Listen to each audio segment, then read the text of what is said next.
Bonjour, aujourd'hui on doit continuer notre cours. Donc on a déjà parlé sur les notions de base physique des ondes sonores.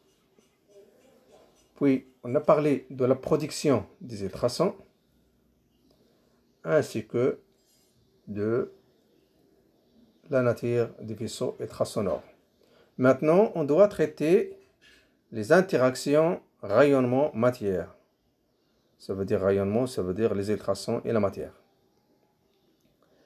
Les interactions des ondes ultrasonores avec la matière, premièrement, devenir des ultrasons à l'interface acoustique entre deux milieux. Lorsqu'une onde ultrasonore rencontre une interface séparant deux milieux d'impédance acoustique différentes, elle peut être partiellement soit transmise, réfléchie, réfractée ou bien diffusée. Ces phénomènes se partagent en plusieurs combinaisons en fonction d'une série de facteurs. On cite la différence des impédances acoustiques des deux milieux, l'orientation, ça veut dire l'angle d'incidence des ultrasons par rapport au plan de l'interface, la nature de la surface de l'interface, soit qu'elle soit lisse ou bien rugueuse, la distance entre la source des ultrasons et l'interface, et la fréquence des ultrasons. Donc, puisqu'il faut retenir ici, c'est le comportement des ultrasons lorsqu'ils rencontrent une interface. L'interface, ça veut dire, c'est la séparation entre deux milieux. Les deux milieux sont caractérisés chacun par une impédance et une densité bien déterminée. Donc, le milieu 1, donc il a une densité ρ1 et une impédance Z1. Le milieu 2, une impédance Z2 et une densité Z2. Donc, les ultrasons, comment ils se comportent, soit par les caractéristiques suivantes. Premièrement, une partie sera transmise, une partie sera réfléchie, puis réfractée et une autre partie sera diffusée. Ça dépend de ce qu'il rencontre notre ultrason à l'intérieur de notre milieu. Donc on passe. Maintenant, on doit traiter l'absorption et atténuation des ondes ultrasonores dans la matière. L'absorption. L'absorption des ondes ultrasonores dans la matière est un processus complexe que l'on peut définir comme une conversion de l'énergie acoustique en chaleur.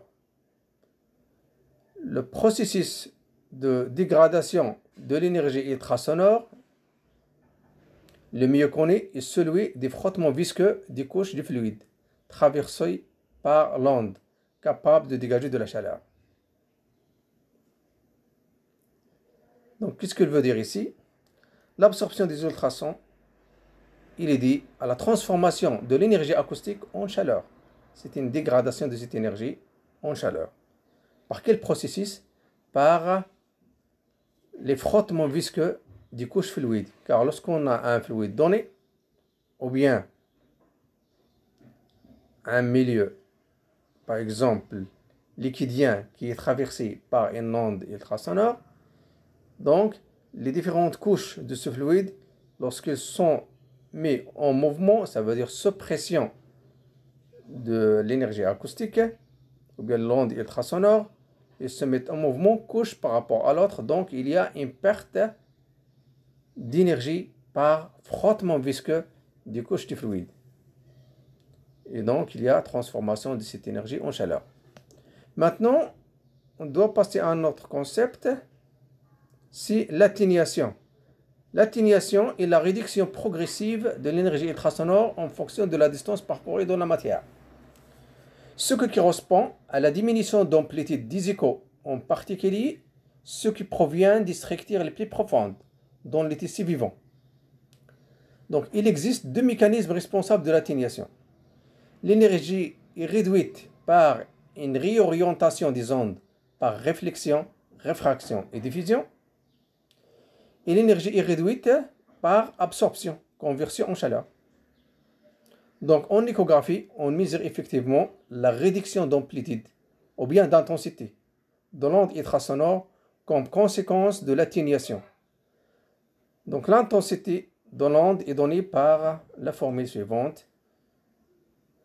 Donc P au carré sur rho V. Où P, il représente l'amplitude de la pression acoustique. L'intensité E ne doit pas être confondue avec la puissance acoustique. Donc l'intensité de l'onde est exprimée en milliwatts par centimètre carré. Alors que la puissance acoustique elle est exprimée en watts, ce qui correspond à une énergie par unité de temps. Ici la seconde. Donc ce qu'il faut retenir ici, que l'atténuation des ondes ultrasonores, c'est la réduction progressive de cette énergie concernant cette onde en fonction de la distance. Donc on doit avoir quoi? Une diminution de l'amplitude plus on s'éloigne du point où il y a naissance de cette onde. Donc l'amplitude ça diminue en fonction de la distance, ainsi que l'énergie ou bien l'intensité acoustique ça diminue aussi. Donc il y a les deux, l'intensité et l'amplitude de l'onde acoustique ou bien de l'onde ultrasonore, ça chute en fonction de la distance par deux mécanismes, soit par le changement de direction de l'onde, soit réflexion, réfraction ou bien diffusion, ou bien soit par absorption, surtout la conversion de cette énergie en chaleur. Donc, dans la traversée des décès biologiques, les ultrasons subissent tout d'abord une atténuation consécutive à la transformation de l'énergie acoustique en autre forme d'énergie, aboutissant à l'énergie thermique. Donc c'est une dégradation de l'énergie acoustique en énergie thermique au cours de leur propagation. Sur les limites de séparation entre deux tissus au milieu de propriétés acoustiques différentes, l'interface, les ultrasons subissent une réflexion.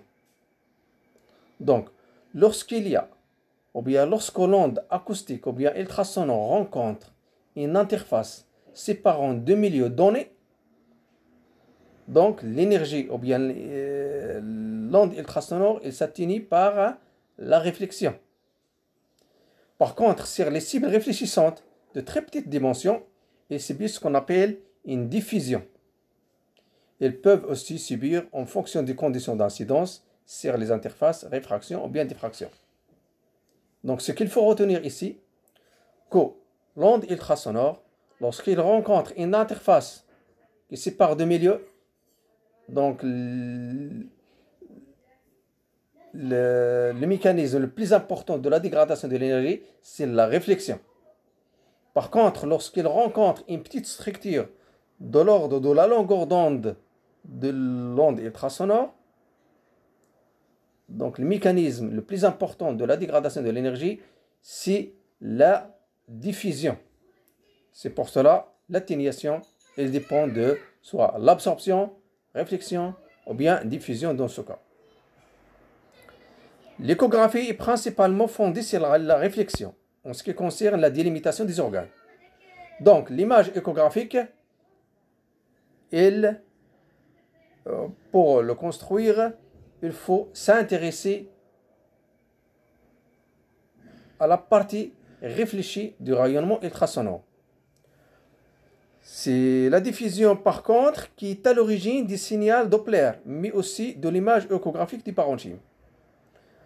Et si on veut avoir les détails du parenchyme d'un organe plein, donc le mécanisme qui est prépondérant ici, c'est la diffusion. Donc pour avoir les contours d'un organe, donc il faut s'intéresser à la réflexion. Et si on veut le parenchyme, ça veut dire sa structure anatomique, ces détails, il faut s'intéresser au mécanisme de la diffusion. Aussi la diffusion, ça permet de donner des informations sur l'écoulement du sang à l'intérieur du vaisseau. Et donc c'est le signal Doppler. Pourquoi? Car les globules rouges ou bien les particules circulantes du sang, ils ont une taille très petite de l'ordre de la longueur d'onde. Donc, c'est elles qui permettent de faire la diffusion des ondes ultrasonores. Donc, le mécanisme de la formation d'une image Doppler, donc, il est dit à la diffusion. Par contre, une image échographique, il est dit au mécanisme de la réflexion pour la délimitation surtout des organes. Donc, cette image-là, ça résume ce qu'on a dit. Donc, la réflexion, voilà. Ici, on a une interface, le milieu 1 et le milieu 2. Donc, on a une onde qui interagit avec cette interface. Donc, une partie sera réfléchie et une partie sera transmise. Et donc, en échographie, donc, on voit les différentes interfaces de ce milieu. Passons maintenant, ici, on a l'intensité ou bien l'amplitude de l'onde ultrasonore. Au fur et à mesure qu'on s'éloigne, donc il y a une dégradation de l'intensité ou bien une diminution de l'amplitude. V, il est dit à quoi? Il est dit à l'absorption, surtout au niveau du parenchyme à l'intérieur du corps humain. En ce qui concerne la diffusion, lorsque l'onde ultrasonore rencontre une petite cible dont la taille est très petite, presque de la longueur d'onde. Donc le mécanisme qui permet, ou bien le mécanisme d'interaction entre l'onde ultrasonore et cette cible, c'est la diffusion. Et donc ce mécanisme, c'est lui qui permet de quoi? De caractériser l'écoulement sanguin par ce qu'on appelle le Doppler. Et aussi, ce mécanisme de diffusion, il permet quoi? De caractériser les structures pleines des organes, par exemple pancréas ou bien le foie, rein et ainsi de suite. Donc la diffusion, on s'intéresse au Doppler, au parenchyme dans l'échographie. Par contre, l'interaction des ondes ultrasonores avec une interface qui sépare deux milieux, ça permet de montrer les structures, surtout la délimitation anatomique des structures.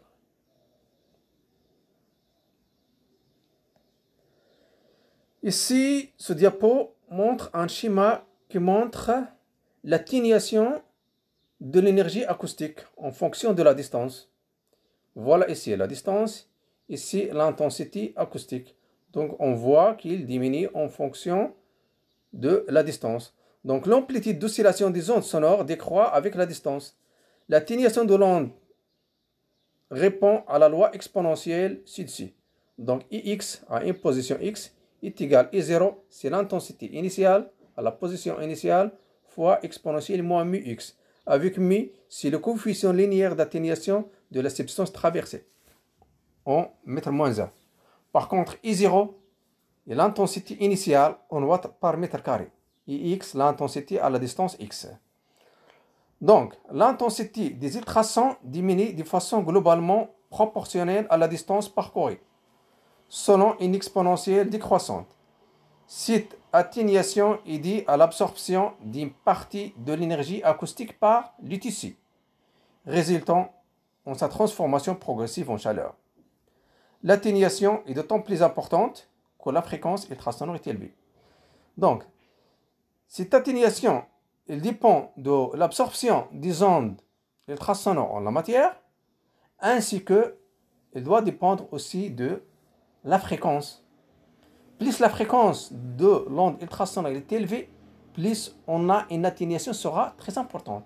C'est pour cela, lorsqu'on travaille en échographie, on utilise des ondes ultrasonores à différentes fréquences en fonction de la région qu'on va explorer. Si cette région-là elle est superficielle, on utilise les hautes fréquences.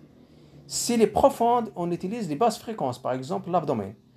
Si on inverse, par exemple, on veut voir les structures profondes avec une énergie ou bien une onde ultrasonore de haute fréquence, donc on ne peut rien voir vu que cette onde ultrasonore elle sera atténuée rapidement par les structures traversées.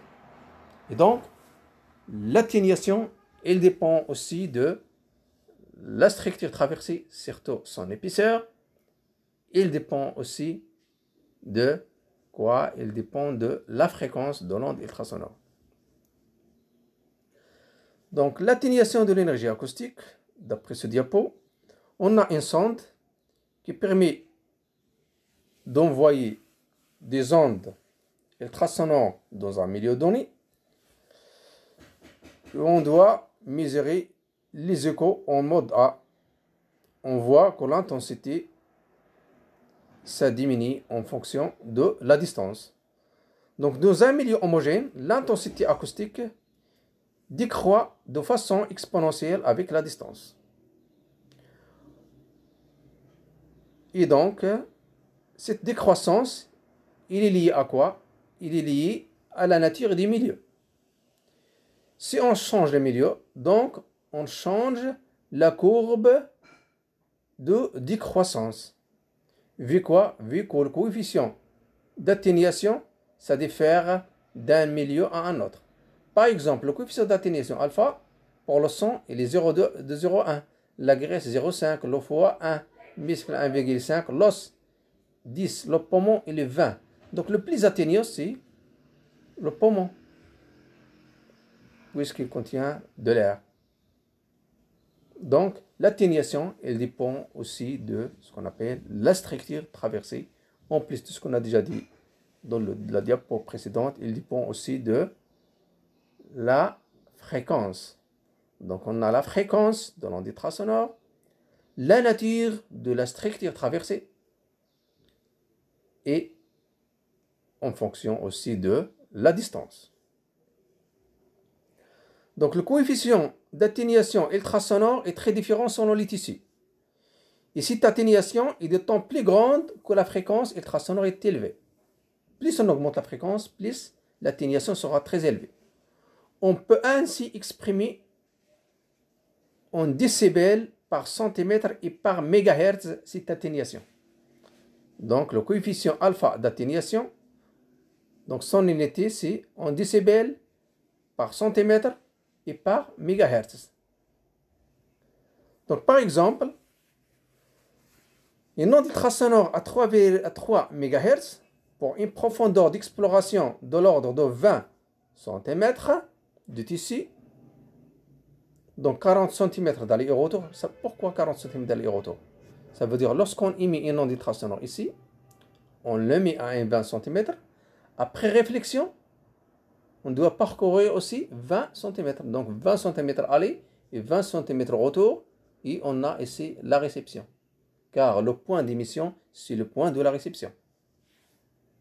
Donc l'atténuation d'amplitude des ultrasons de l'ordre de 1 décibel par centimètre et par mégahertz est de l'ordre de 120 décibels.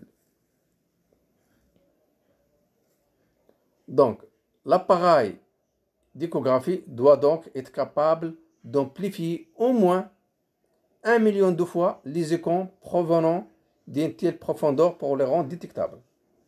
Donc, qu'est-ce que veut dire ici? On a émis une onde ultrasonore ici, à ce point-là. On a exploré une distance de 20 cm. Donc, les ondes émises, elles traversent le milieu. Après leur réflexion, donc on doit recevoir des ondes acoustiques. Mais l'amplitude, il sera comment? Il sera une amplitude qui est très faible, vu l'atténuation en aller et en retour. Et donc, ce petit signal-là qu'on a reçu, ou bien le signal qui est réfléchi qu'on a reçu, il a une amplitude faible, mais il porte une information. Pour qu'on puisse voir cette information à l'écran, donc l'échographe doit être capable d'amplifier les échos provenant d'une telle profondeur pour qu'ils soient détectables. Sinon, on ne peut rien voir. Donc, l'échographie utilise ce qu'on appelle l'amplification des ondes ultrasonores, ça veut dire par le réglage de ce qu'on appelle le gain. Passons maintenant à notre diapo qui permet d'expliquer ce qu'on a déjà dit. L'atténuation toujours de l'énergie acoustique. On voit que l'énergie acoustique, ça diminue en fonction de la distance. Le coefficient d'atténuation en décibels par centimètre, il est égal à 10 log de I0 sur Ix. I0, c'est quoi? C'est l'intensité à la position initiale. Ix, l'intensité à la position X. Donc 10 log de I0 sur Ix, le taux sur X, la distance parcourue, égale à 10 mu sur 2,3. Donc le coefficient d'atténuation, il augmente rapidement avec la fréquence des ondes ultrasonores. Alpha égale à un facteur K.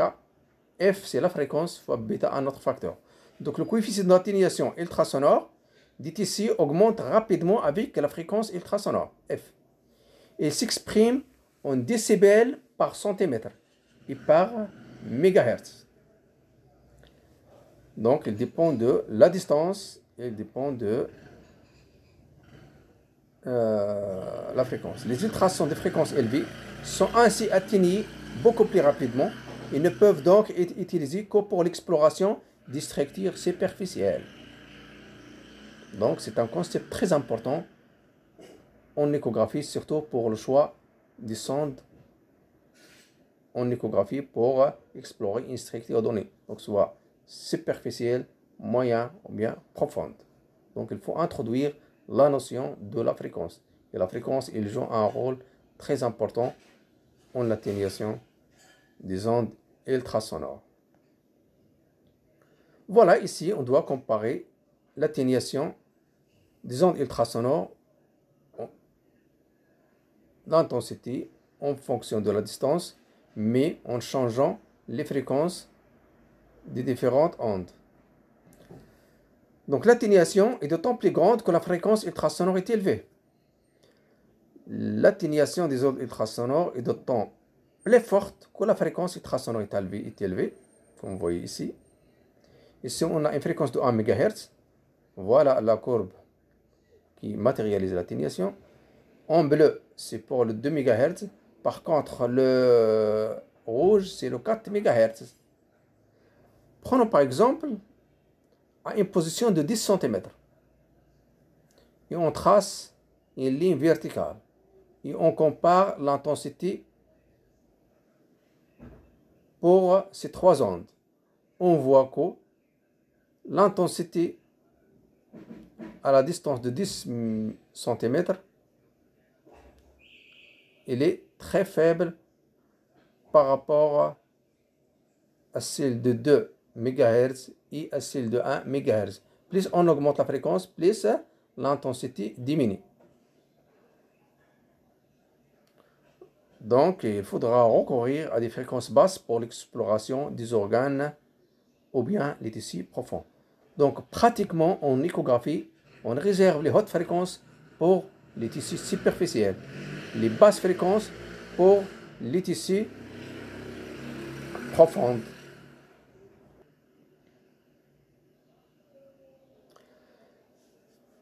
L'atténuation de l'énergie acoustique, toujours le même sujet.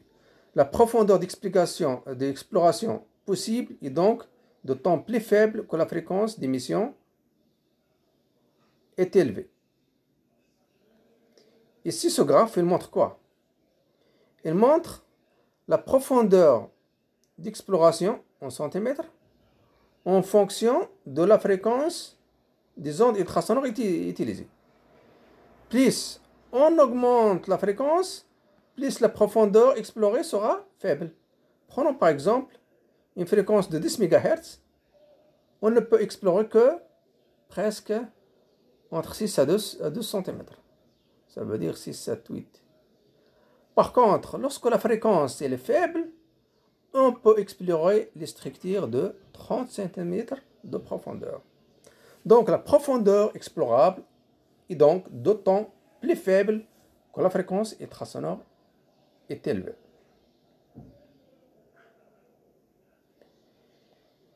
Ici, c'est le coefficient d'atténuation alpha. Il croît avec la fréquence. Plus la fréquence augmente, plus le coefficient alpha augmente. Voilà ici une courbe qui montre le coefficient d'absorption ou bien d'atténuation centimètre moins 1 en fonction de la fréquence pour les différents organes, testicules, reins, cœur, cerveau, foie, tendons. Donc, plus la fréquence augmente, plus le coefficient d'atténuation ou bien d'absorption augmente. D'une façon générale, le coefficient d'atténuation dans les tissus biologiques est proportionnel à la fréquence, de façon pratiquement linéaire. Certains tissus sont cependant beaucoup plus atténuants que d'autres. Et l'atténuation peut être différente selon que le tissu est sain ou bien pathologique. Par exemple, le parenchyme d'un foie stéatosique, ça veut dire il est surchargé par la graisse, est beaucoup plus atténuant pour les ultrasons qu'un foie hépatique sain. Donc l'atténuation, le coefficient d'atténuation, il dépend de la fréquence, ainsi qu'on a dit, il dépend de la structure traversée. Et lorsqu'on dit la structure traversée, ça veut dire qu'il doit dépendre de sa densité et de son impédance, parmi les caractéristiques caractérisant ce milieu.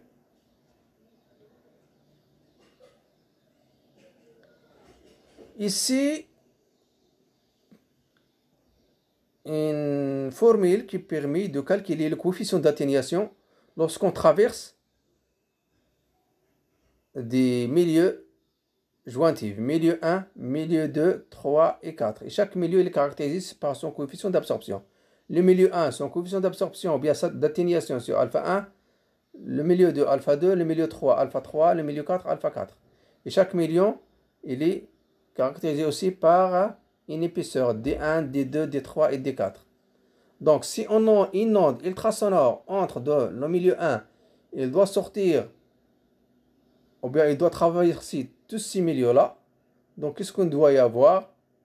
Le coefficient d'atténuation global alpha est égal alpha fois D, ça veut dire c'est la distance globale qui est D1 plus D2 plus D3 plus D4 est égal alpha D1 plus alpha 1, alpha D1 plus alpha 2, D2 plus alpha 3, D3 plus alpha 4, D4. Donc alpha, c'est quoi? C'est cette somme divisée par D.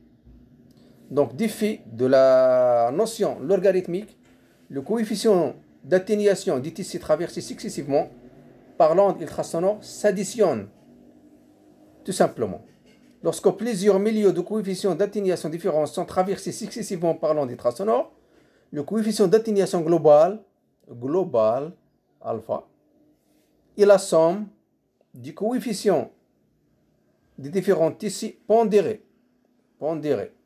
Ça veut dire D1, D2, D3, pondérés par la distance parcourue dans chaque milieu. Coefficient de pondération. Donc D1, D2, D3 et D4. Ici, c'est un exemple qui permet de matérialiser ce coefficient d'absorption. Voilà, on a un muscle. Sur une distance de 4 cm dans un muscle, le coefficient d'atténuation mi des ultrasons est de l'ordre de 3,3 par centimètre. Donc, sachant que I égale I0 exponentielle moins mi x. Donc, on a I sur I0 est égal à 1,95 10 moins 6. Donc, R 10 log de I sur I0, c'est ce qu'on appelle l'atténuation, égale à 10 puissance moins 5,73. Donc, l'atténuation, c'est de l'ordre de 57,3 décibels, soit une intensité aussi d'1 million de fois inférieure à l'intensité émise. Donc, un exemple concret permet de constater l'importance de l'atténuation pour une profondeur d'exploration de 4 cm dans des tissus musculaires. L'intensité de l'onde ultrasonore se trouve ainsi atténuée d'1 million de fois. 1 million de fois, il est équivalent à une atténuation de 60 décibels. Donc, 4 cm seulement, on aura une atténuation de 1 million de fois. Maintenant, on doit parler de certains paramètres qui s'appellent le gain et la gamme dynamique. Pour obtenir une image échographique de structure tissulaire située à une profondeur de 20 cm, avec une sonde de 3 MHz, on a la distance parcourue par les ultrasons sera comment de 40 cm, aller-retour. Pourquoi on a dit 40 cm? On a 20 pour l'aller, pour les ondes réfléchies, 20 cm aussi. Donc la somme, c'est la distance totale, c'est 40 cm. Le coefficient moyen d'atténuation de l'éticie biologique étant de alpha, 1 décibel par centimètre et par mégahertz. L'atténuation totale en intensité, elle sera comment? D'après ce coefficient d'atténuation ici. Donc, on a le coefficient d'atténuation 1 fois la distance, c'est 40, fois la fréquence, 3 MHz. Donc, l'atténuation totale, c'est 120 décibels. Donc, on applique la formule. On a 120 décibels. Lorsqu'on parle de l'amplitude, l'atténuation en matière d'amplitude, il faut multiplier par 20. Donc 20 log de base 10 A sur A0, c'est l'amplitude. Réfléchis sur l'amplitude initiale, égale 120. Par contre, lorsqu'on parle en intensité, on doit changer le 20 par 10. On doit faire 10 log de 10, I sur I0 égale 120. Donc il faut faire attention, est-ce qu'on parle de l'atténuation en amplitude ou bien en intensité. Dans ce cas, on travaille en amplitude. Donc log de base 10 A sur A0 est égal à 6. Donc A sur A0, le rapport d'amplitude, c'est 10 moins 6. Donc l'échographie devra donc amplifier 1 million de fois les échos des structures situées à 20 cm de profondeur pour leur permettre d'apparaître avec la même intensité que les structures de même réflectivité situées en surface. Donc c'est la même chose qu'on a déjà dit dans les diapos précédents. Il faut amplifier presque d'1 million de fois les échos qui sont venus des profondeurs de 20 cm. Ici c'est un exemple qui vous montre quel est le degré d'amplification des ondes ultrasonores en matière d'échographie humaine.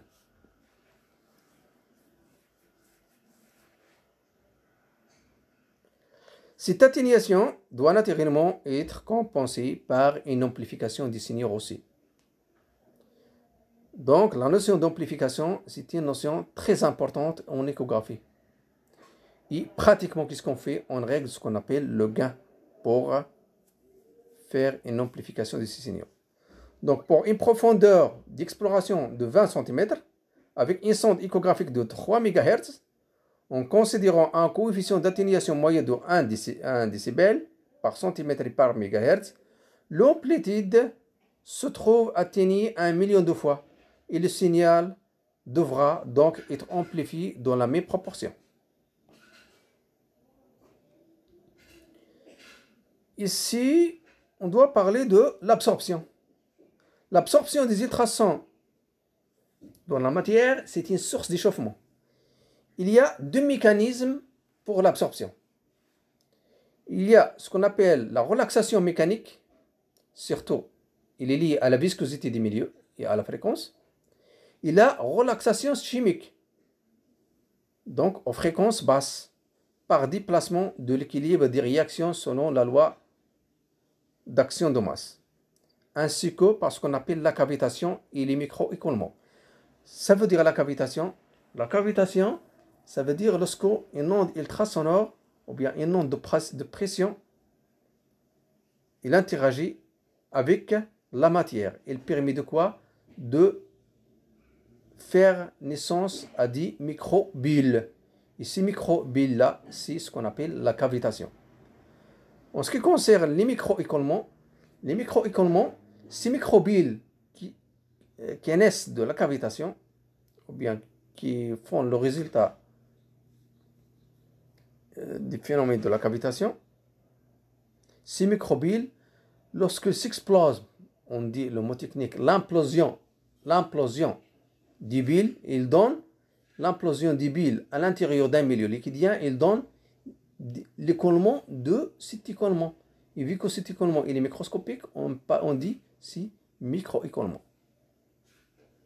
Donc l'absorption, il est dit à un effet mécanique et un effet chimique. Chimique, ça veut dire c'est un ensemble de réactions qui se produisent à l'intérieur du corps humain et ces réactions-là sont en équilibre. C'est pour cela qu'on dit la relaxation chimique. Ces mécanismes-là, c'est elles qui permettent quoi? L'absorption. Et donc voilà ici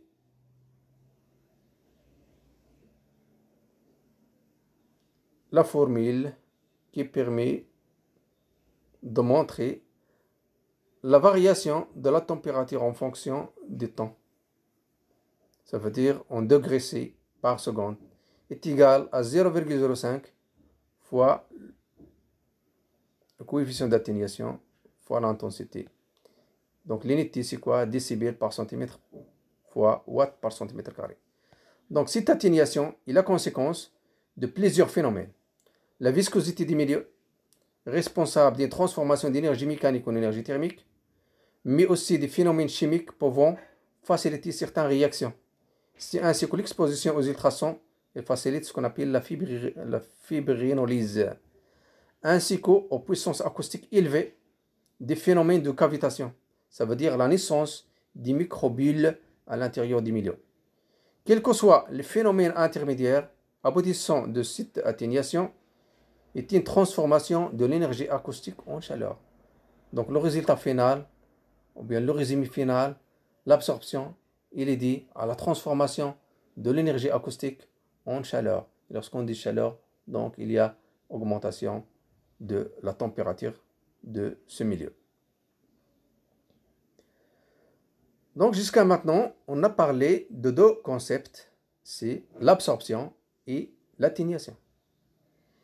Maintenant, on doit détailler un petit peu la réflexion et réfraction. Lorsqu'une onde ultrasonore fait un angle d'incidence avec la perpendiculaire à l'interface entre deux milieux d'impédance Z1 et Z2, ce sont les lois analogues à celles de l'optique, les lois de Descartes, qui sont vérifiées. On observera dans le milieu Z1 une onde réfléchie dont l'angle de réflexion est identique à l'angle d'incidence. Comme vous voyez ici. Voilà l'interface, le milieu Z1 et le milieu Z2. Voilà l'onde incidente. L'onde réfléchie, donc, il doit faire un angle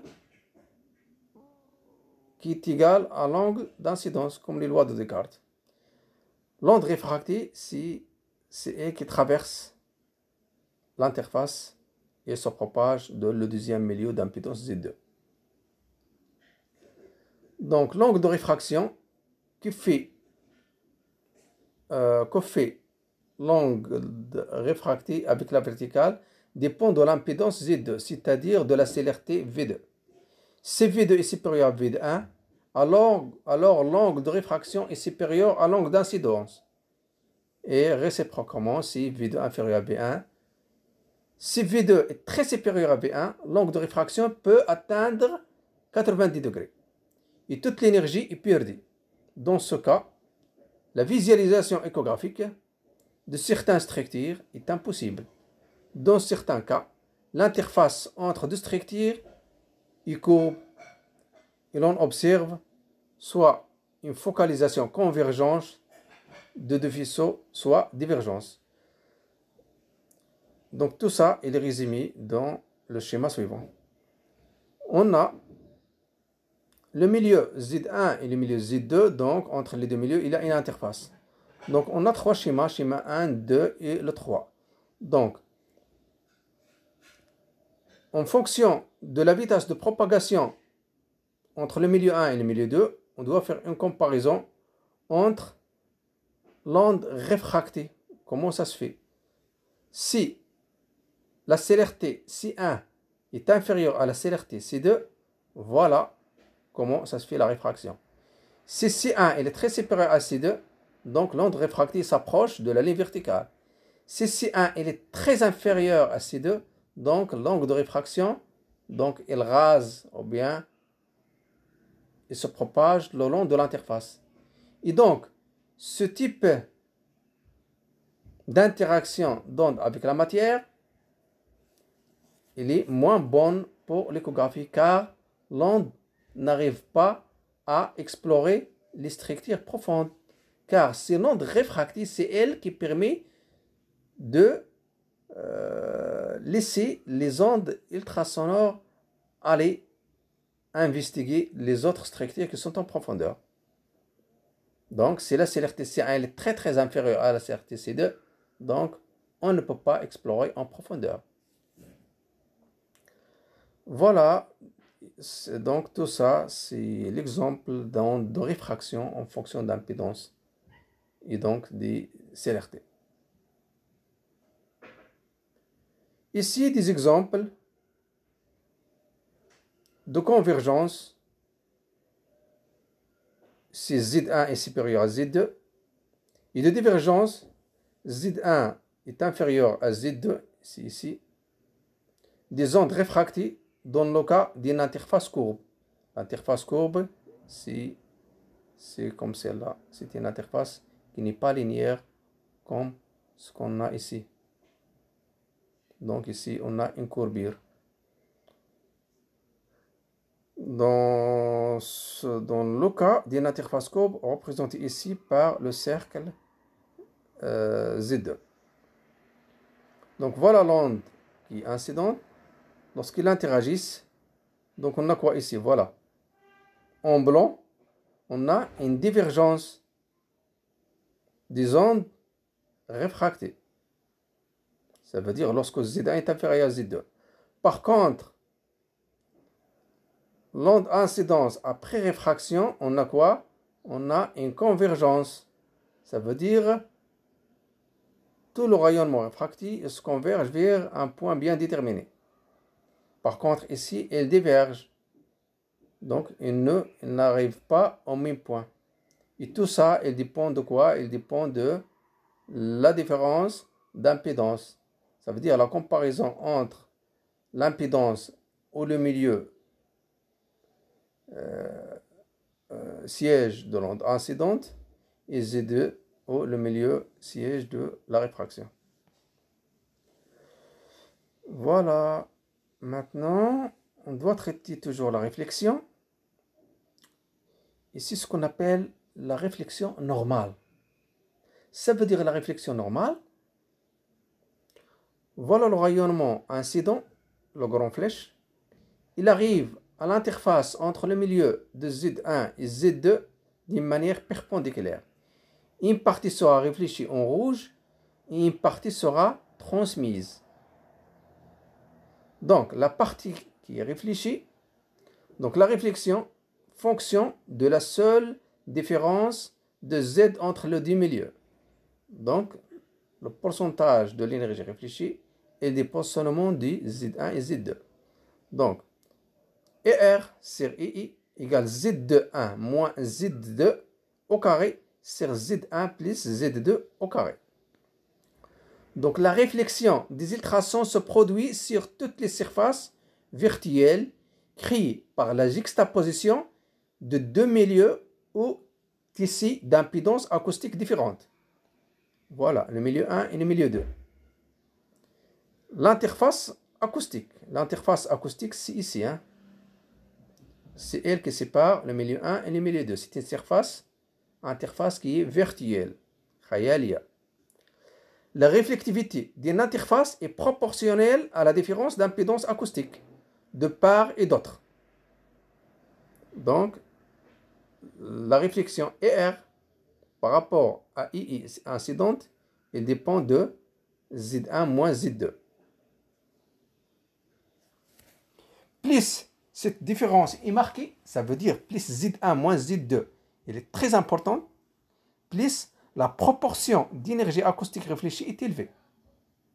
Là, quand plus Z1 moins Z2 elle est très importante, soit Z1 est très supérieur à Z2, ou bien l'inverse, on aura quoi? On aura une très grande énergie sera réfléchie. Plus la proportion d'énergie acoustique réfléchie très élevée. La proportion d'énergie transmise diminue alors. Et on aura seulement une très petite quantité d'énergie qui sera transmise. Donc la réflectivité d'une interface acoustique peut se calculer comme le rapport de l'énergie réfléchie sur l'énergie incidente. Voilà, le rapport R égale l'énergie réfléchie et R sur l'énergie incidente est égale à la différence d'impédance au carré sur la somme des impédances au carré. Donc, comment on peut utiliser ces notions qui sont exposées dans ce diapo en pratique d'échographie? Donc, un élément qui est très important pour l'application de cette formule, c'est que il faut utiliser le gel échographique pour que l'impédance au niveau de la sonde, il faut qu'elle soit proche de l'impédance au niveau au niveau de la peau. Car si on n'a pas le gel entre ces deux structures, entre la structure de la sonde et la structure de la peau, on aura Z1 moins Z2 sera très important et donc on aura toute l'énergie émise par la sonde sera réfléchie et donc on n'aura pas d'énergie sera transmise à l'intérieur d'organes humains et donc on n'aura pas une exploration de ce qui se passe à l'intérieur des organes. Et donc c'est un problème. C'est pour cela qu'il faut introduire un gel qui permet de rapprocher Z1 à Z2 et donc automatiquement vous aurez la partie réfléchie sera très faible par rapport à l'énergie qui sera transmise. Et donc on aura une très grande proportion sera transmise. Deuxièmement, il y a une notion de la perpendicularité du rayonnement ultrasonore. Donc il faut que le rayonnement soit perpendiculaire à l'interface. Pour les ANA. Pourquoi? Car la sonde, il joue le rôle d'émetteur et de récepteur. Si l'énergie émise doit passer perpendiculairement, l'énergie réfléchie, il doit passer dans la même direction, mais en sens inverse. Donc, il doit être aussi par la sonde. Par contre, si on travaille en mode oblique, comme ça, voilà l'énergie incidente. La sonde se trouve ici. L'énergie incidente ici, elle se réfracte. Après réflexion, donc, on aura l'énergie doit passer dans une autre direction. Et la sonde se trouve ici. Et donc, c'est un problème. Voilà. C'est pour cela qu'il faut travailler toujours perpendiculairement à l'interface ou bien on pratique à la peau des patients. La transmission. La transmission, voilà scan head, ça veut dire c'est la sonde. Voilà le rayonnement émis. Une partie qui est réfléchie, une partie qui est transmise. Cette partie qui est transmise, elle rencontre une autre interface. Donc vous aurez une autre partie qui est réfléchie, et ainsi de suite.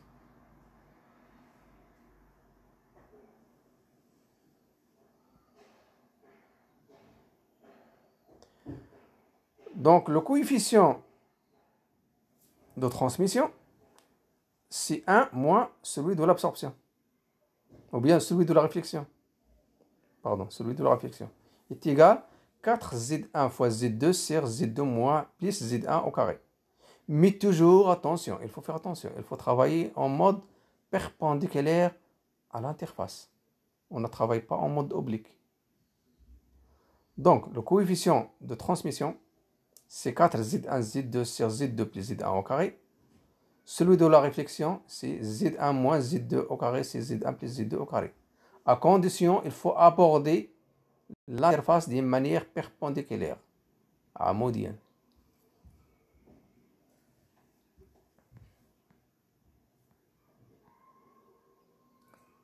Donc, le mode de réflexion est différent selon le milieu au-delà de l'interface. Présente une impédance acoustique inférieure ou supérieure à celle des premiers milieux traversés. Selon le sens de la différence d'impédance acoustique, de part et d'autre de l'interface acoustique réfléchissante, soit Z1 supérieur à Z2, ou bien l'inverse, Z1 est inférieur à Z2, la réflexion peut restituer ou inverser l'impulsion ultrasonore. Donc la réflexion peut restituer ou bien inverser l'impulsion. Ça dépend de la différence d'impédance. Est-ce que Z1 est supérieur à Z2 ou bien Z1 est inférieur à Z2? Toujours la réflexion. L'énergie transmise, Tn, diminue et l'énergie réfléchie augmente. C'est normal car on a Rn plus Tn égale à 1. Si Rn augmente, donc automatiquement vous avez Tn diminue. En fonction de quoi? De Z2 moins Z1. Une part de l'énergie acoustique reçue par l'interface est ainsi réfléchie, diminuant d'autant l'énergie transmise qui continue son chemin dans les tissus. La proportion d'énergie transmise est donc inversement proportionnelle à la proportion d'énergie réfléchie. Donc, la proportion d'énergie transmise est donc inversement proportionnelle à la proportion d'énergie réfléchie. Donc, ce qu'il faut retenir dans ce graphe-là, plus l'énergie réfléchie augmente, plus on aura aussi l'énergie transmise diminue. Mais tout ça en fonction de la différence d'impédance Z2 moins Z1. Voilà ici l'énergie réfléchie et l'énergie transmise, mais d'une manière générale. Jusqu'à maintenant, on a parlé seulement dans l'axe. La transmission de l'énergie se fait perpendiculairement à l'interface, ça veut dire dans cet axe-là. Par contre, ici, on doit parler d'une manière générale. Donc, on doit aborder l'interface avec une longue d'incidence θi. Donc, vous aurez l'énergie réfléchie θr, et θi est égal à θr. C'est normal, ce sont les lois de Descartes. L'énergie réfractée, ou bien transmise, donc doit se faire suivant l'angle θ. Donc l'énergie réfléchie dépend de l'angle d'incidence et de la différence d'impédance acoustique entre les deux milieux. Donc cette énergie réfléchie, elle doit dépendre de deux paramètres. Comme on a dit d'impédance et des différents angles θ et θr et θt. Donc R est égal à Z2 cosinus θi moins Z1 cosinus θt, le tout sur Z2 cosinus θi plus Z1 cosinus θt, le tout au carré. Le T transmise est égal à 4Z1 Z2 cosinus θi cosinus θt sur Z2 cosinus θi plus Z1 cosinus θt au carré. Donc, il suffit de changer le θi, le θt et le θr avec leur valeur en incidence normale et on doit y avoir les relations précédentes. Ça veut dire cette relation et l'autre relation sans présence des angles vu qu'on a travaillé en mode perpendiculaire à l'interface. Donc la proportion d'énergie transmise et la proportion d'énergie réfléchie peuvent être calculées en fonction de l'angle d'incidence et de l'impédance acoustique de chacun des milieux dont la juxtaposition constitue l'interface réfléchissante. La transmission est maximale lorsque l'incidence est perpendiculaire, ça veut dire normale, à l'interface réfléchissante. Donc l'angle θ I égale 0 degré. Plus l'incidence est grande, loin de la perpendiculaire, plus le temps de réflexion est très important. Donc, si θi devient égal à 0, donc on a le maximum d'énergie sera transmise.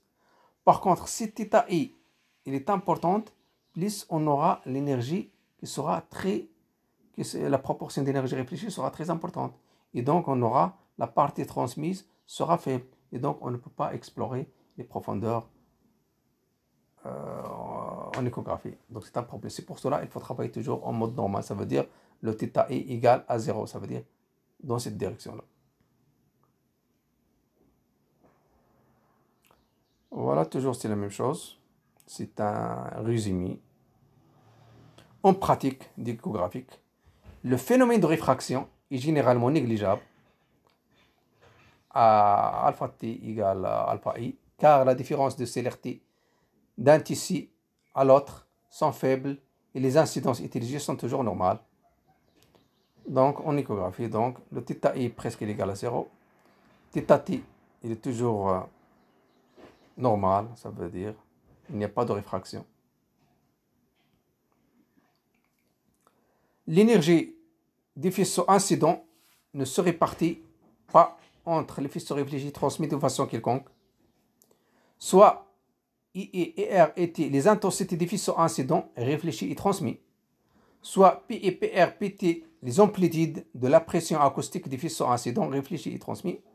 On définit les coefficients R et T et les facteurs grand R et grand T de réflexion et de transmission par les rapports suivants. Le coefficient petit r égale PR sur PI, ça veut dire c'est le rapport d'amplitude. Et le coefficient T, c'est le PT sur le PE, c'est toujours le rapport d'amplitude. Par contre, les facteurs de réflexion et de transmission, c'est IR sur II, c'est le rapport d'intensité. Et IT, II, c'est le rapport aussi d'intensité transmise et incidente. La valeur de ces rapports peut être prédite théoriquement pour des ondes planes en incidence quelconque. Les facteurs de réflexion R et de transmission T, ils doivent s'écrire sous cette forme-là.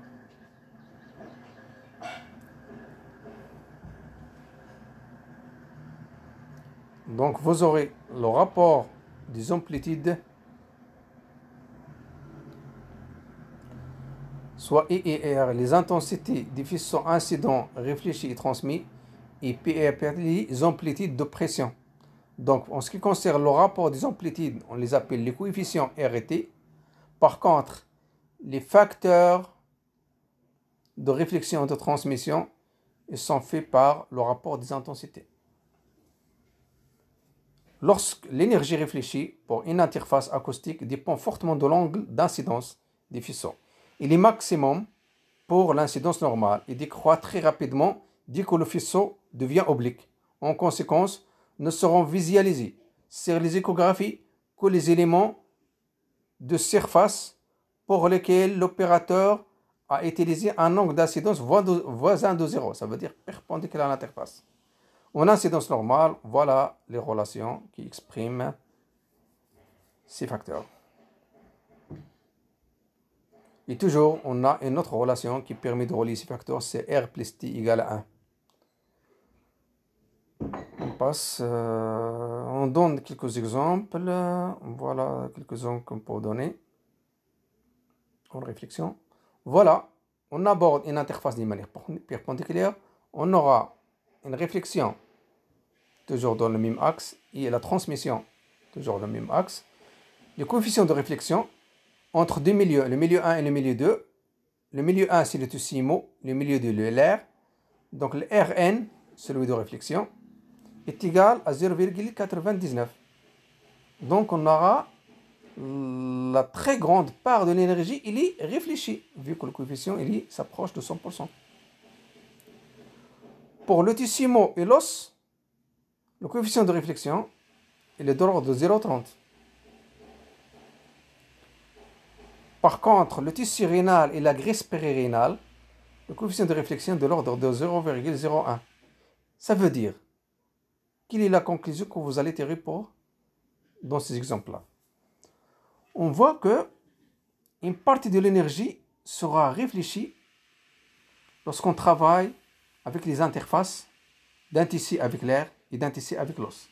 Donc l'air et l'os, ce sont des problèmes au niveau de l'échographie, car une très grande proportion de l'énergie sera réfléchie. Donc automatiquement, on ne peut pas voir les manières détaillées qui se trouvent au-delà de ces deux structures. Ça veut dire l'air et l'os. Vu que le coefficient de réflexion est très important ici, il s'approche de 100%, et L'os, c'est de 30%. Par contre, un tissu, celui des reins et par exemple la graisse, c'est de l'ordre d'un centième. C'est pour cela, seulement une petite partie sera réfléchie. Par contre, la très grande majorité sera transmise. Et ça permet de laisser voir les structures qui se trouvent au-delà. Ça veut dire qu'on peut explorer en profondeur.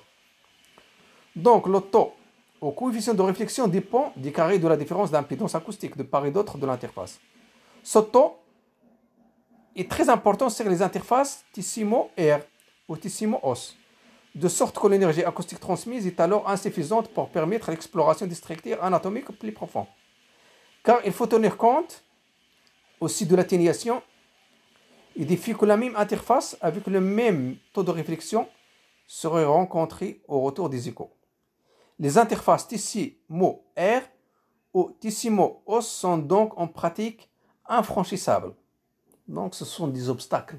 L'os et l'air, ce sont des problèmes pour l'échographie, car ils engendrent des interfaces infranchissables pratiquement.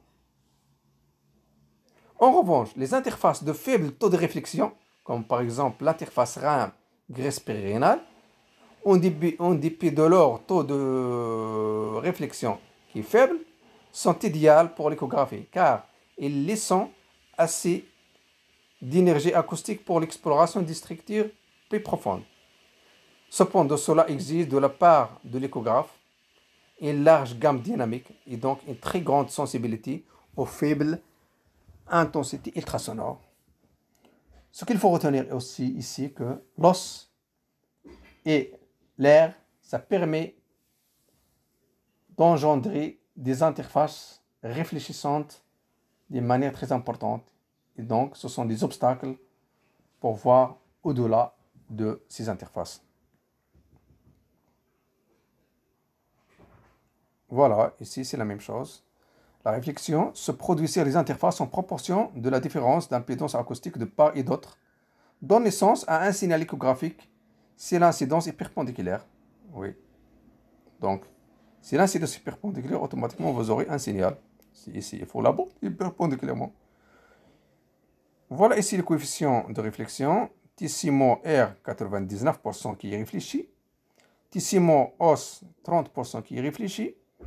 Rein graisse, 1%. Et donc, le meilleur, c'est ici. Par contre, celle-là ne donne pas assez d'énergie pour explorer une profondeur.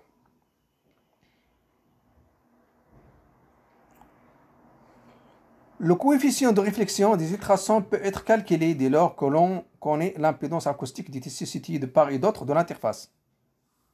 Ainsi, l'interface Tissimo-R présente un coefficient de réflexion de 99%. Un tel taux de coefficient en échographie est prohibitif en échographie car l'énergie acoustique transmise est alors trop faible pour permettre l'exploration des structures sous-jacentes. L'interface Tissimo-os présente un coefficient de réflexion de 30%. Cette valeur est encore trop élevée si l'on prend en considération l'atténuation des ultrasons aller et retour. Ainsi, dans la pratique clinique, il n'est pas possible d'explorer les structures anatomiques masquées par les os, à l'exception du Doppler transcrânien qui met à profit la faible épaisseur de l'os temporal, surtout pour les petits enfants, les bébés de quelques mois. Ou par l'air. C'est pour cette raison que le cœur, masqué par le sternum et les côtes, mais aussi par l'air des poumons, donc l'exploration du corps, ça donne des problèmes, n'est accessible qu'à gauche du sternum, lorsque le CJ est en décubitus latéral, gauche. Par contre, l'interface rein-graisse présente un coefficient de réflexion de 1%, et donc 99% est transmise. Bien que cette valeur soit apparemment très faible, il est optimal pour l'échographie car même après déduction de l'atténuation, une forte proportion de l'énergie acoustique émise reste disponible pour l'exploration des structures sous-jacentes. Néanmoins, cela suppose de la part des sondes d'échographie une sensibilité particulièrement élevée.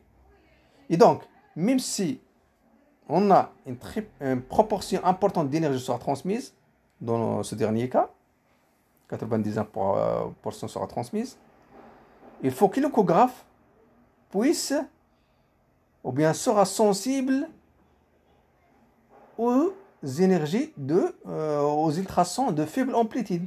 Car lorsqu'on explore la profondeur, on aura des échos qui doivent arriver en surface, ça veut dire qu'ils doivent être détectés par la sonde, mais dont l'amplitude sera très faible par rapport à l'onde émise. Et donc, il faut essayer de les amplifier. Et donc, ça veut dire l'échographe, il faut qu'il soit sensible à ce type d'onde par l'amplification. Donc, une synthèse, la réflexion. La construction d'une image échographique par réflexion implique de pouvoir détecter des facteurs de réflexion de l'ordre de 1%. Mais si 1% de l'énergie incidente est réfléchie, 99% est transmise et permet de visualiser les tissus plus profonds. Les interfaces à facteurs de réflexion élevés éblouissent l'échographe et l'énergie disponible en profondeur est faible. C'est le cas par exemple de tissu molaire. La proportion d'énergie réfléchie est indépendante de la fréquence des ultrasons. La construction de l'image échographique repose donc sur des interfaces acoustiques à pouvoir réfléchissant modéré. Il faut souligner sur le mot modéré. Ce n'est pas modéré, donc il ne peut pas y avoir une image échographique, car la majorité d'énergie sera réfléchie des premières interfaces. Notons que la réflectivité des interfaces est indépendante de la fréquence ultrasonore, puisqu'on ne dépend que de la différence d'impédance acoustique, l'impédance étant égale au produit de la densité par la vitesse de propagation des ultrasons, elle-même indépendante de la fréquence. On a déjà vu ça dans les premiers cours dans ce chapitre. Maintenant, on doit parler de la déviation de l'onde ultrasonore. Voilà. Tout ça, on doit parler un petit peu de ça.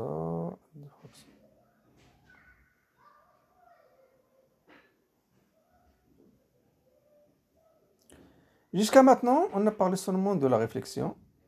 Maintenant, on doit parler de la réfraction, diffusion, diffraction. L'onde ultrasonore peut être déviée.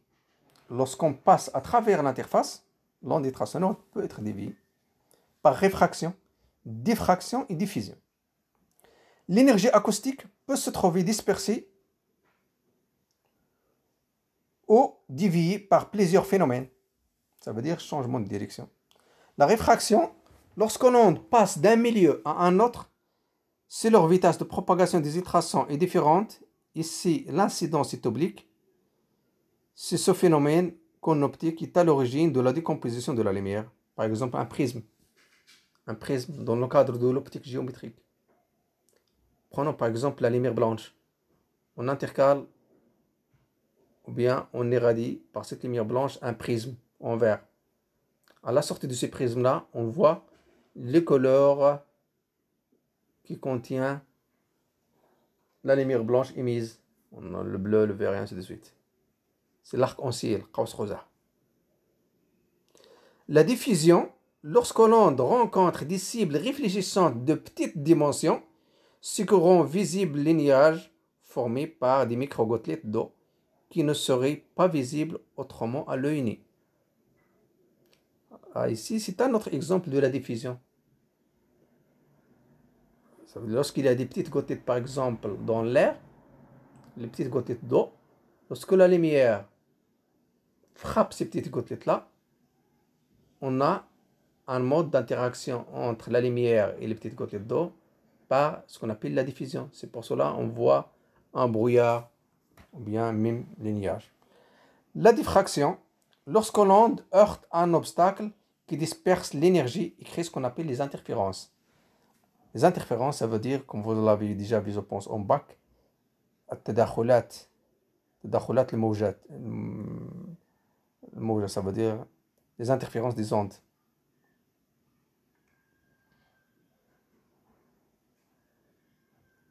Je rappelle, hein, تدخلات. Réflexion, réfraction. Si l'incidence est oblique, voilà, l'énergie incidence ou bien l'angle d'incidence, θi, il est oblique, c'est pas perpendiculaire. Donc θi est égal à θr. Et sinus θi sur sinus θt égale à Z1 sur Z2.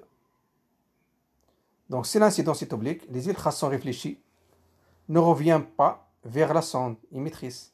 Les ultrasons transmis sont déviés par réfraction.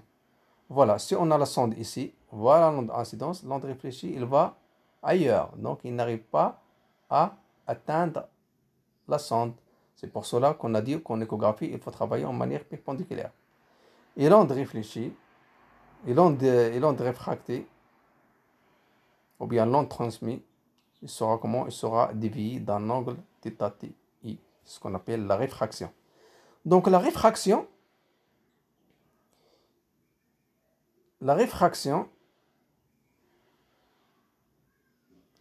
est une déviation du faisceau ultrasonore qui se produit lorsqu'une interface acoustique est atteinte par le faisceau sous une incidence oblique.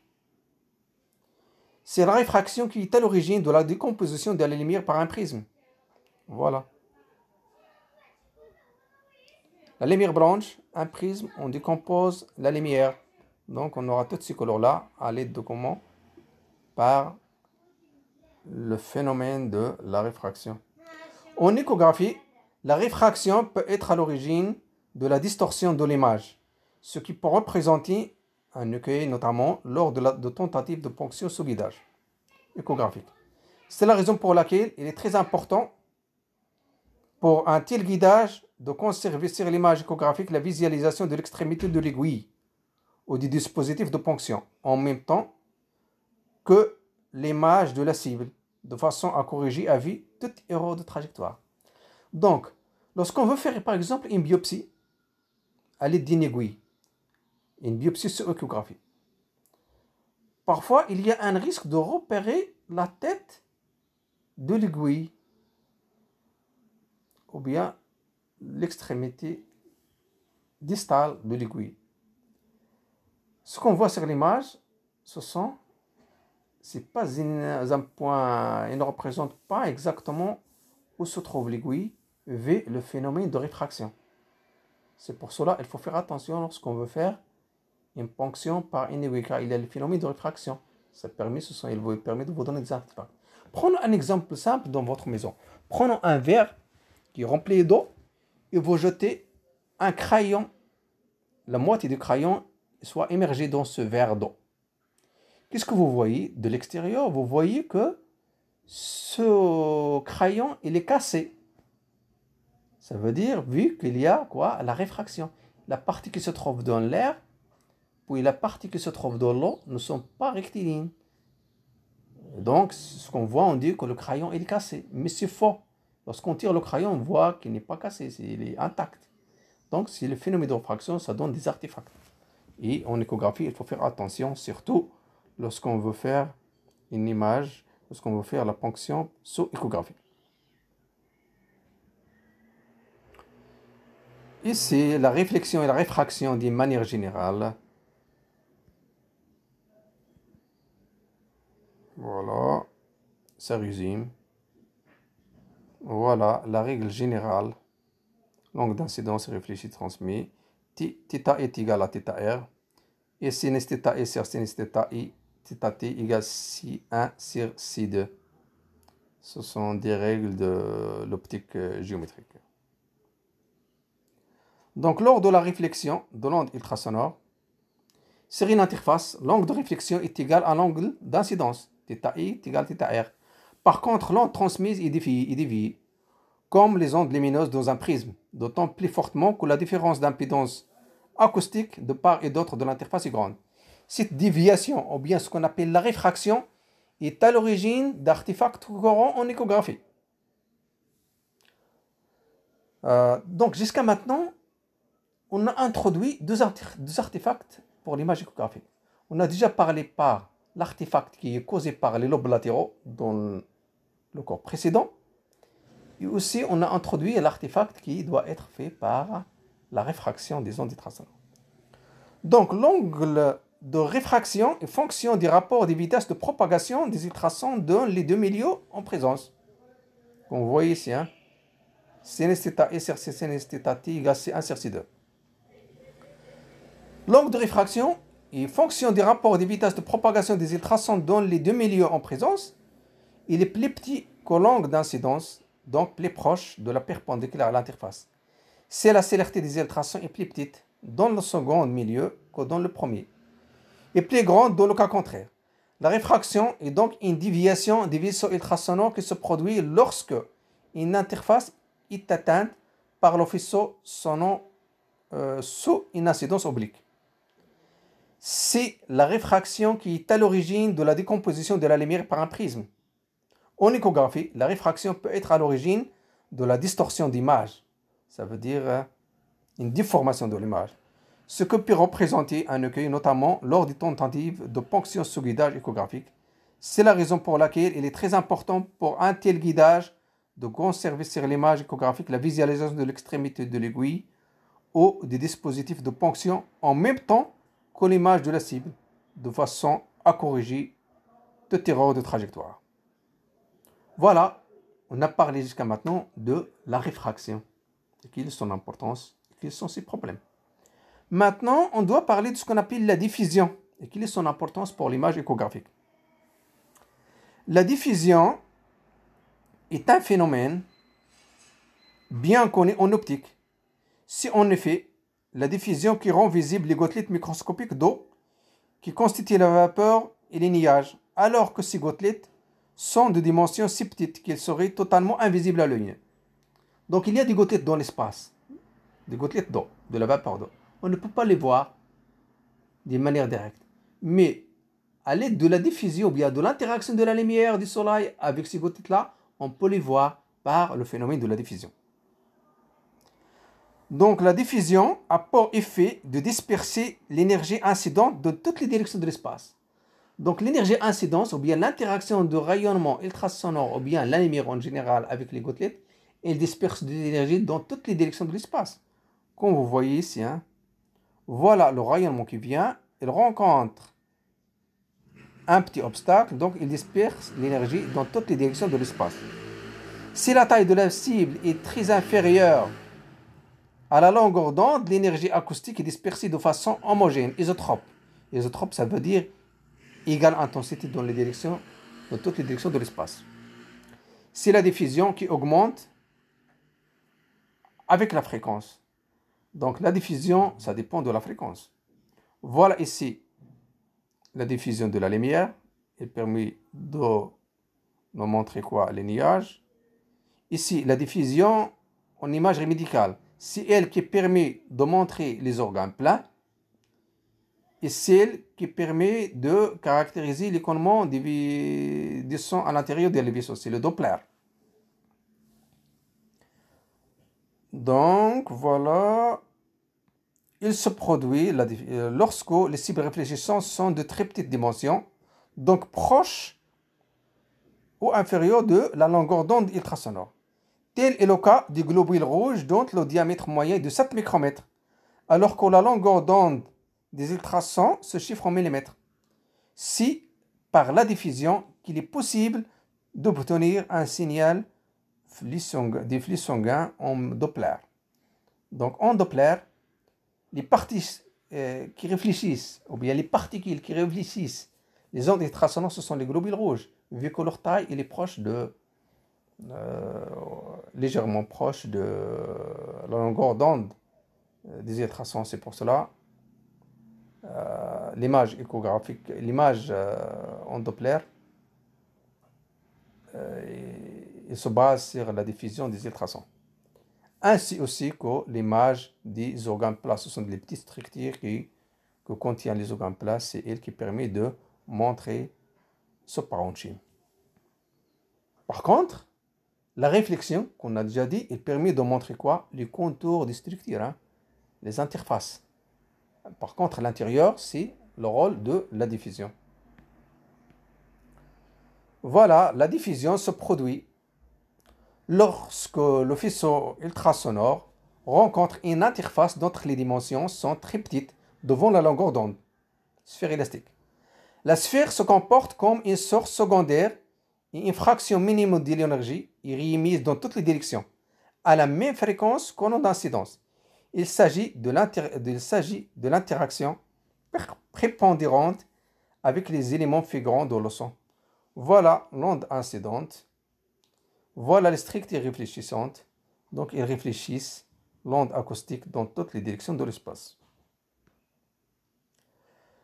La diffusion, lors de la traversée d'un organe, le faisceau ultrasonore subira de multiples réflexions dans plusieurs directions, plus ou moins aléatoires.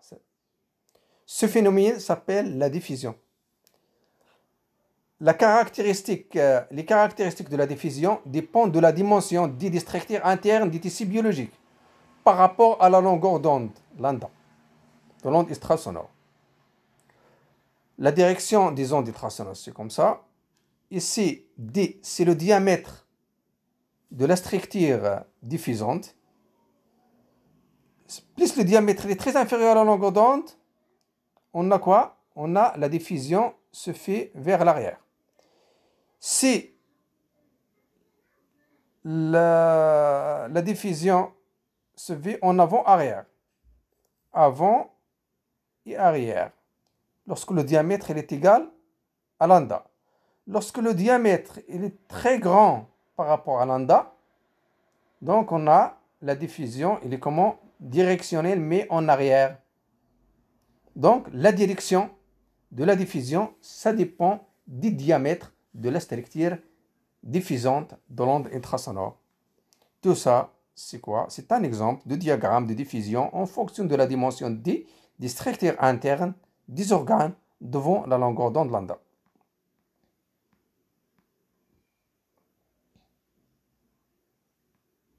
Donc, selon la dimension de l'interface en comparaison de la longueur d'onde, la diffusion se produit différemment.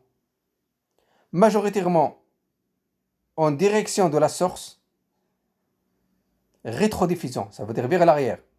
Si l'interface est de dimension supérieure à la longueur d'onde, ce qu'on a vu.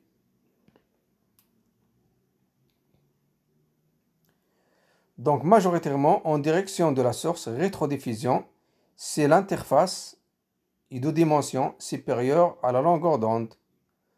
Vers l'avant et l'arrière, c'est l'interface est de dimension égale à la longueur d'onde. Dans toutes les directions, si l'interface est de dimension très inférieure à la longueur d'onde. C'est ce qui se produit avec les cellules sanguines, mais aussi avec la plupart des cellules dans les parenchymes. Donc, la diffusion elle est majoritaire pour les cellules sanguines, premièrement, et deuxièmement pour les cellules des parenchymes, des organes pleins. Exemple, rein, pancréas, rate et foie. Maintenant, on doit parler de la diffusion et la fréquence. La diffusion, il augmente avec la fréquence ultrasonore. Donc, le coefficient de diffusion, rapport de l'énergie acoustique diffusée sur l'énergie incidente, augmente en fonction inverse de la puissance 4 de la longueur d'onde qu'on voit ici. I d sur I0. Et voilà sa formule. Il est donc très élevé avec les sondes de haute fréquence, par exemple les sondes d'échographie endovasculaire. Il est aussi naturellement fonction du nombre de diffuseurs par unité de volume, donc pour le son de l'hématocrite. C'est la diffusion Rayleigh. Donc FB ici, c'est quoi? C'est une fonction de l'angle de la masse spécifique rho1, R2, ρ2, de la CLRTC ainsi de les deux milieux. R, c'est la dimension de l'onde et lambda, c'est la longueur d'onde.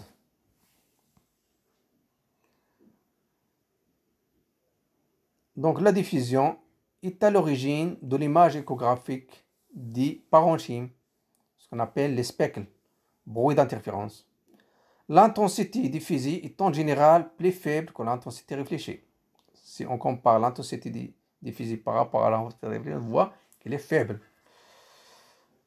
L'intensité non diffusée, c'est-à-dire transmise, permet d'obtenir l'image du tissu situé en profondeur. La proportion d'intensité diffusée dépend de la fréquence. C'est très important. La fréquence, elle est très importante en diffusion. Voilà, principe physique de diffusion. Voilà le résultat d'un organe plein qui utilise la diffusion pour montrer le parenchyme, par exemple ici le parenchyme hépatique. Si aussi la diffusion qui est à l'origine de l'image échographique du parenchyme, en effet les cellules composant le parenchyme hépatique, splénique, rénal sont elles aussi de très petites dimensions en regard de la longueur d'onde ultrasonore. Leur image échographique n'est alors pas fondée sur la réflexion, mais sur le bruit d'interférence, qu'on appelle les speckles. Les très nombreux diffuseurs constitués par les cellules de ce tissu génèrent ainsi des ondes dont les interférences aléatoires produisent un bruit qui se traduit sur une image échographique par un grain de tonalité grise caractéristique, le speckle en anglais. Voilà ici des exemples.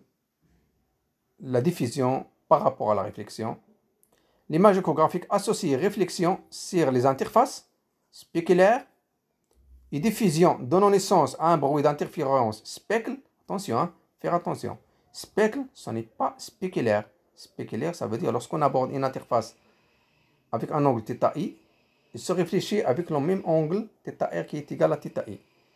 Donc, donnant naissance à un bruit d'interférence speckle sur les parenchymes, produisant le grain caractéristique.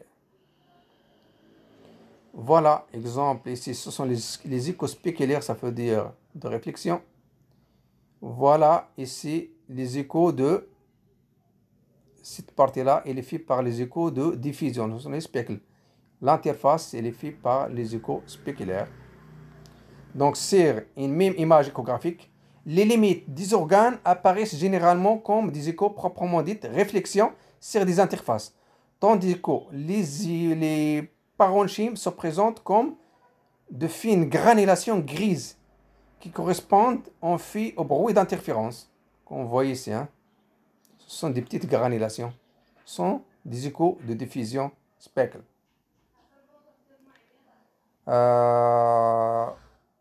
Des granulations grises qui correspondent en fait au bruit d'interférence. La différence pratique essentielle est que les interfaces ne sont clairement visibles que si les faisceaux ultrasonores les atteignent perpendiculairement.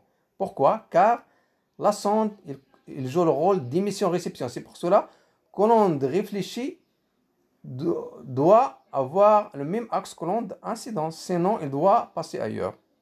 Alors que l'image du parenchyme est identique qu'il soit à l'incidence, vu que la diffusion se fait dans toutes les directions, donc automatiquement, on doit atteindre notre sonde.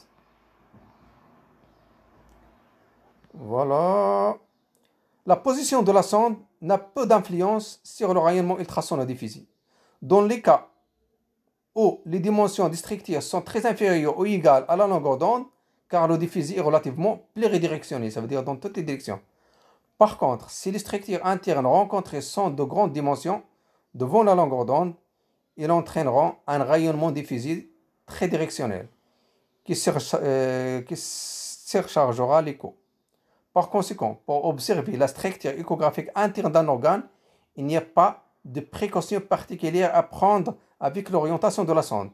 Mais si l'on souhaite suivre le contour d'un organe, il faudra orienter la sonde perpendiculairement à cette surface. Plus la fréquence augmente, c'est-à-dire plus la longueur d'onde diminue, plus le rayonnement diffusé augmente, ce qui est particulièrement net lorsqu'on observe des petites structures comme les globules rouges.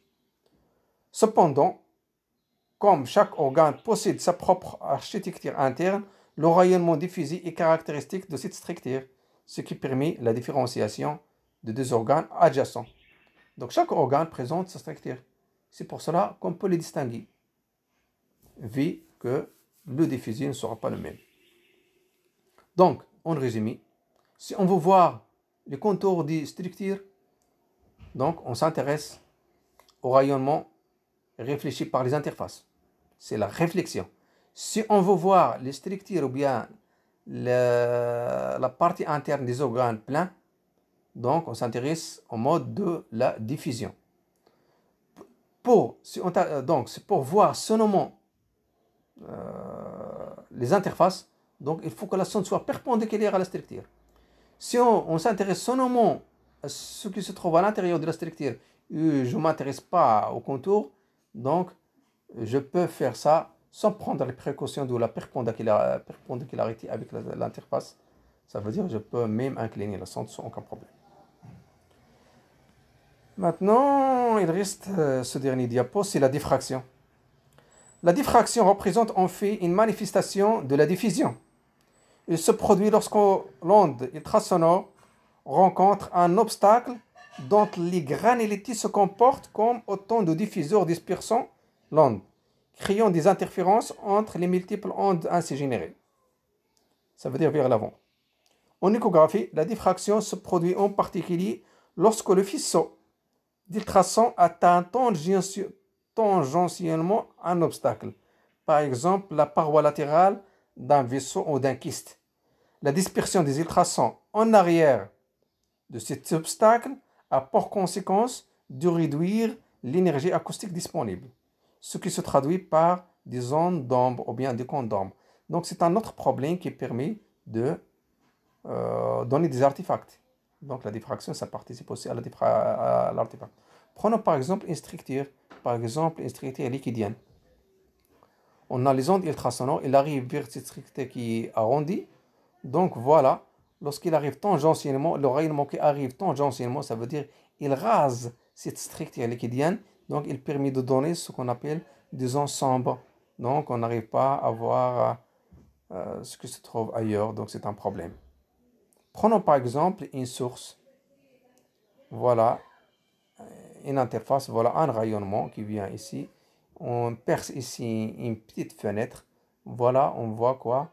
Que le rayonnement se disperse dans toutes les directions avant. Donc c'est ce qu'on appelle la diffraction. Normalement, il faut s'attendre à que ce rayonnement va directement de manière linéaire. Mais non, on voit qu'il y a des interférences de toutes ces ondes-là et on peut les voir même dans ces zones-là qui sont sombres. Normalement, il faut s'attendre à une propagation linéaire. C'est ce qu'on appelle le phénomène de la diffraction. C'est la même chose ici dans le cadre d'un port. Les vagues de la mer, donc se propagent à partir de cette fenêtre-là, de toutes les directions ici. Par contre, ce qui nous intéresse en échographie, ça participe à la formation de ce qu'on appelle certains cônes d'ombre ou bien des cônes de diffraction. Voilà, maintenant, on a fini ce cours concernant les interactions des ultrasons avec la matière. Donc, en résumé, il y a l'absorption, l'atténuation, la réflexion, la réfraction, la diffusion, la diffraction. Donc, tous ces phénomènes-là, soit ils participent à la formation de l'image, soit ils participent à la formation des artefacts. C'est pour cela qu'il faut bien savoir comment ça se fait l'interaction des ultrasons avec la matière pour qu'on puisse interpréter une image échographique. Car si tu ne sais pas ces interactions-là, comment ça se fait, tu peux mal interpréter une image échographique. Tu peux même interpréter un artefact comme une pathologie. Et donc, ça peut être néfaste pour le malade, surtout lorsque votre compte rendu entraîne une interprétation dans le cadre d'une chirurgie. Et donc, c'est ça le rôle de ce chapitre. Prochainement, Inch'Allah, on doit parler des effets des ultrasons. Donc, je vous remercie pour votre attention. Essayez bien de réviser ce chapitre, car c'est un chapitre qui est très important pour comprendre les bases d'échographie qu'on doit avoir dans la partie 2 prochainement, Inch'Allah. Et wassalam.